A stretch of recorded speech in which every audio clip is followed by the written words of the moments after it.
የገዛ ወንድሙን ለመግደል በጩቤ የወጋው ግለሰብ ጉዳይ አነጋጋሪ ሆኗል። ድርጊቱ ቤተሰብን፣ ጎረቤት፣ አጠቃላይ የከተማዋን ነዋሪ ክፉኛ አስደንግጧል። ለመስማት የሚከብድ እጅግ በጣም አሳዛኝ ክስተት ነው። እንዴት ሰው በእናቱ ልጅ ላይ ይህን ሊያደርግ ይችላል? ድርጊቱ የተፈጸመው በአዲስ አበባ ከተማ ነው። ነገሩ እንዲህ ነው። ይህ የምትመለከቱት ግለሰብ አብሮ ከሚኖረው ወንድሙ ጋር በረባ ባልረባ ነገር በተደጋጋሚ ግጭት ውስጥ ይገባል። ይህን ተከትሎም ከዕለታት በአንዱ ቀን ጉዳት ሊያደርስበት መቻሉን ፖሊስ አስታውቋል።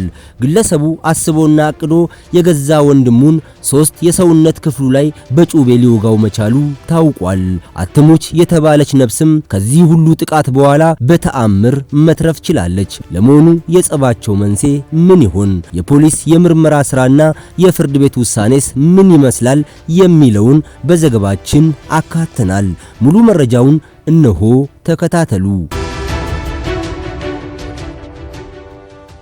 ተከሳሽ መንግስቱ ማሌ የወንጀል ድርጊቱን የፈጸመው በጉለሌ ክፍለ ከተማ ወረዳ 3 አካባቢ ከምሽቱ 3 ሰዓት ላይ ነው።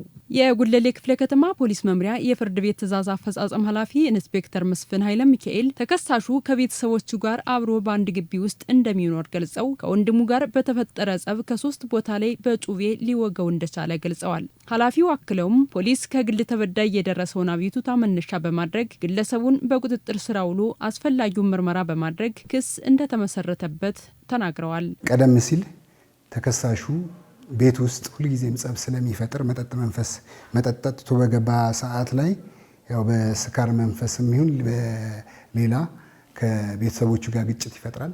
ይህን ተንተርሰው ከቤት አስወጥተውት ነበር። ነገር ግን ከዛ በኋላ በሽማግሌ ታርቆ ቤት ውስጥ ገብቶ ነው ድርጊቱን በፈጸመበት ቀን አምሽቶ ማታ ላይ በመጠጥ መንፈስ ጉዳት ያደርስበትና ተከሳሽ በደረሰበት ጉዳት ሆስፒታል ሲከታተል ቆይቶ ድርጊቱ ወደ ፍርድ ቤት የሄደው ባደራጀነው የምርመራ መዝገብ ላይ የምስክሮች ቃል ላይ የተሟላ ሲሆን እንዲሁም የሕክምና ማስረጃውንም ጨምሮ ሌሎች ማስረጃዎችን ካሰባሰብን በኋላ ወደ ጉለሌ ምድብ አቃቤ ሕግ ጽሕፈት ቤት ልከነዋል አጠናቀን።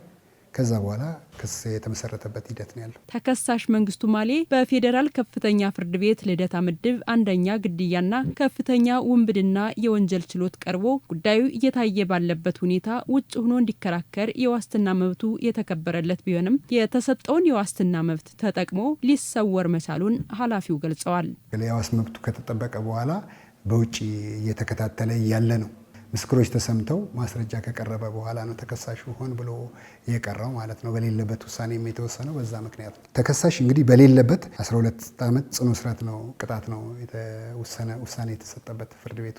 ተከሳሹ ውሳኔ ካገኘ ከ1 ወር ከ15 ቀን በኋላ ተገቢውን ጥረት አድርገን ከህብረተሰቡ ጋር ባገኘነው መረጃ መሰረት ተከሳሹን ተከታትለን የያዝንበት ሂደት ነው። በግለሰቦች መካከል በተለያዩ አጋጣሚዎች አለመግባባቶች ሲፈጠሩ ጉዳዩ የከፋ ደረጃ ከመድረሱ በፊት በመነጋገር መፍታት እንደሚገባ ኢንስፔክተር መስፍን አሳስበዋል።